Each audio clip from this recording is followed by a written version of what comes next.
जय संविधान, जय भीम, महात्मा गांधी की जय, गोडसे मुर्दाबाद।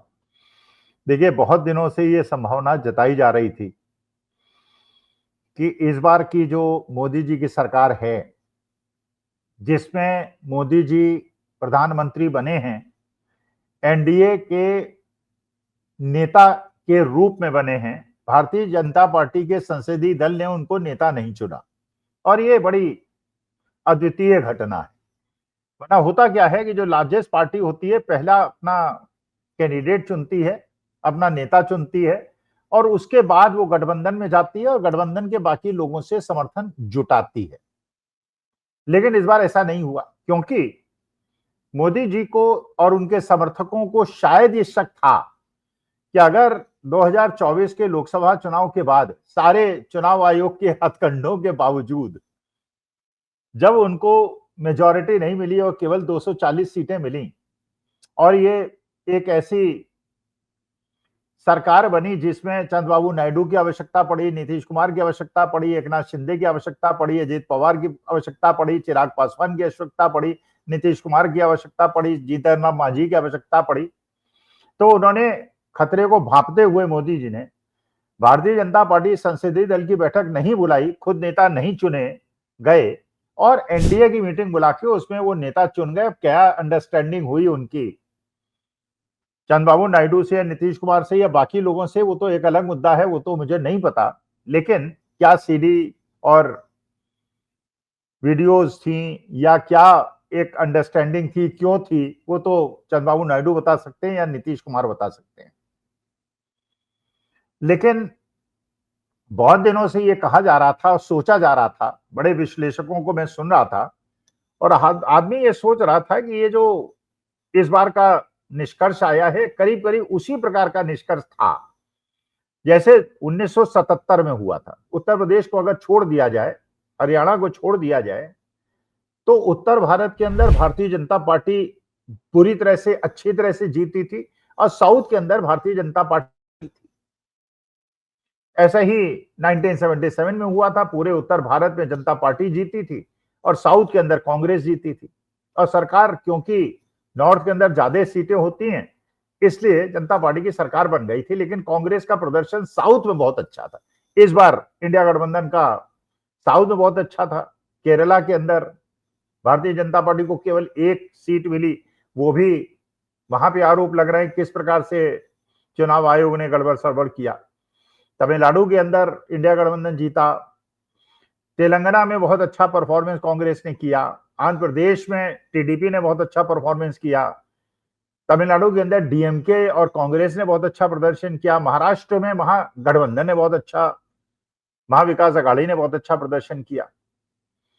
अच्छा, अब ये स्थिति, ये सोचा जा रहा था कि भाई जब चंद्रबाबू नायडू एक पत्र लिख सकते हैं, ये जो डिलिमिटेशन की प्रोसेस हो रही है, डिलिमिटेशन प्रोसेस में आप लोकसभा के अंदर जो सांसद हैं उनकी संख्या को बढ़ा रहे हैं जनसंख्या के आधार पर।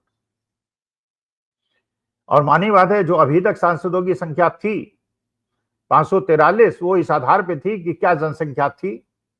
अच्छा, इधर तो अभी जनगणना हुई नहीं है, लेकिन इसके बावजूद अगर जनसंख्या के आधार पे, डिलिमिटेशन के आधार पे मेंबर ऑफ पार्लियामेंट डिसाइड होंगे, तो क्योंकि उत्तर भारत के अंदर जनसंख्या बहुत तेजी से बढ़ी है और साउथ के अंदर नहीं बढ़ी है, तो उत्तर भारत के अंदर करीब 200 सीटें बढ़ जाएंगी, साउथ के अंदर हार्डली कोई सीट बढ़ेगी।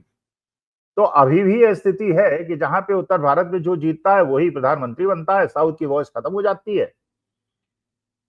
जो 1977 में भी हुआ, 2024 में भी हुआ, और अगर ये डिलिमिटेशन हो गया तो इसके बाद तो ये संख्या उत्तर भारत की और ज्यादा हो जाएगी, साउथ की बिल्कुल रिप्रेजेंटेशन ही खत्म हो जाएगा।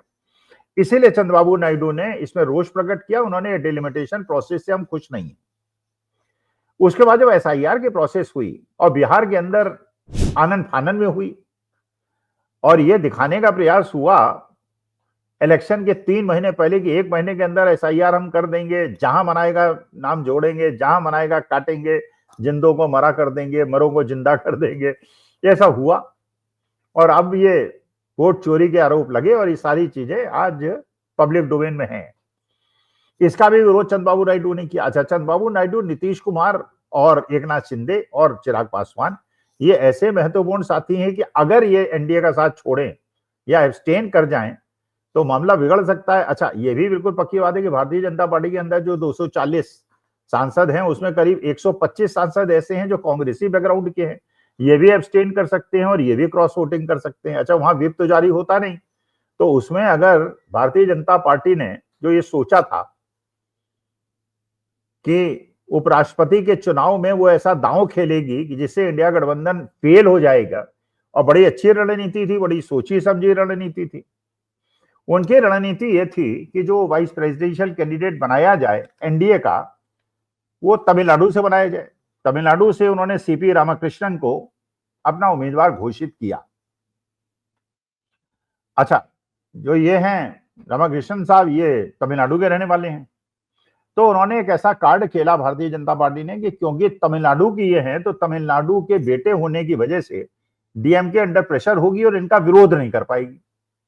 और अगर डीएमके विरोध नहीं कर पाएगी और डीएमके या तो एनडीए का साथ दे देगी या एब्सटेन कर जाएगी, तो अगर चंद्रबाबू नायडू और नीतीश कुमार धोखा भी देते हैं तो उनको अब उनका कैंडिडेट जीत जाएगा। तो चाल तो उनकी बहुत अच्छी थी, लेकिन जो इसके खिलाफ इंडिया गठबंधन ने किया वो और भी नहले पे दहला था। उन्होंने इसमें क्या किया कि कैंडिडेट सुदर्शन रेड्डी साहब, जो जस्टिस सुदर्शन रेड्डी, जो आसाम हाई कोर्ट के चीफ जस्टिस थे और माननीय सुप्रीम कोर्ट के जस्टिस थे, और जिनकी ये बात उनके जजमेंट से बिल्कुल प्रतीत होती है कि वो एक बहुत प्रो पुअर जज थे और बड़े अच्छे निर्णय उन्होंने हिस्टोरिकल जजमेंट्स दिए, उनको कैंडिडेट बना दिया। अब ये क्योंकि दोनों कैंडिडेट साउथ के हैं तो डीएमके के ऊपर भी प्रेशर हट गया कि वो अगर आंध्र प्रदेश या तेलंगाना के रेड्डी साहब को समर्थन करते हैं तो भी कोई परेशानी की बात नहीं है। अच्छा, अब अंडर प्रेशर जो लाना चाह रहे थे वो डीएमके को, एनडीए वाले, अब अंडर प्रेशर आ गए टीडीपी और बीआरएस। क्योंकि अगर रेड्डी समुदाय, आप जानते हैं तेलंगाना और आंध्र प्रदेश के अंदर बड़ा डोमिनेटिंग समुदाय है, और इसके कैंडिडेट की होने की वजह से और रेड्डी समुदाय और एक अच्छे जूरिस्ट होने की वजह से इसकी बहुत ज्यादा संभावना बढ़ गई है कि डीएमके तो इंडिया गठबंधन के साथ खड़ा रहेगा, लेकिन बीआरएस और जगन रेड्डी और टीडीपी अंडर प्रेशर होंगे कि उनको इंडिया गठबंधन के व्यक्ति का साथ, एक तरफ एसआईआर, दूसरी तरफ डेलिमिटेशन और तीसरी तरफ वाइस प्रेसिडेंशियल कैंडिडेट। तो इस बात की बहुत ज्यादा संभावना बन गई है कि जो एसआईआर का विरोध कर रहे थे, डेलिमिटेशन का विरोध कर रहे थे साउथ स्टेट्स, उसके अंदर अगर आंध्र प्रदेश और तेलंगाना में ही केवल पलटी मार ली और क्रॉस वोटिंग कर दी, तो उसके बाद जो वाइस प्रेसिडेंशियल कैंडिडेट सोचा जा रहा था कि एनडीए गठबंधन का बड़ी आसानी से जीत जाएगा, वो हार भी सकता है। और हारने का मतलब ये है कि भारतीय जनता पार्टी की सरकार गिर जाएगी। अच्छा, जिस तरह से बिहार के अंदर घटनाक्रम चल रहा है, जिस प्रकार से राहुल गांधी, तेजस्वी यादव, दीपांकर भट्टाचार्य की मीटिंग में लाखों की भीड़ आ रही है, रात को 11-12 बजे आ रही है, और जिस प्रकार से भारतीय जनता पार्टी के नेताओं के लिए मुश्किल क्रिएट हो रही है, और ज्ञानेश कुमार गुप्ता जो मुख्य चुनाव आयुक्त हैं, आगरा के अंदर जो उनका गांव है उसके अंदर प्रदर्शन हो रहा है उनके घर के सामने, चारों तरफ घेर के ये वोट चोरी बंद करो, वोट चोरी बंद करो। तो ये इतना ज्यादा प्रेशर बन गया है कि सहयोगियों को, उनको एक मौका चाहिए था भारतीय जनता पार्टी का साथ छोड़ने का, और ये वाइस प्रेसिडेंशियल कैंडिडेट में इंडिया गठबंधन ने एक आंध्र प्रदेश तेलंगाना के रेड्डी समुदाय के एक बहुत प्रख्यात और विख्यात और बड़े अच्छी बैकग्राउंड के सुदर्शन रेड्डी साहब को, जस्टिस सुदर्शन रेड्डी साहब को कैंडिडेट बना के जो एनडीए का नहला था उस पर दहला मार दिया। तो अब देखिए क्या होता है, लेकिन इस बात की संभावना बढ़ गई है कि तेलुगु देशम पार्टी, जगन रेड्डी, एकनाथ शिंदे और नीतीश कुमार एनडीए का साथ छोड़ सकते हैं, और बिहार इलेक्शन के पहले ही हो सकता है कि दिल्ली की सरकार गिर जाए और उसके बाद अगला निर्णय वो ले, जैसे तेजस्वी यादव कह रहे हैं अब देश का प्रधानमंत्री हम राहुल गांधी को बनाएंगे, और राहुल गांधी बता रहे हैं कि बिहार का मुख्यमंत्री तेजस्वी यादव और उत्तर प्रदेश का मुख्यमंत्री हम अखिलेश यादव को बनाएंगे। अब देखिए होता है क्या। नमस्कार, धन्यवाद और प्रणाम।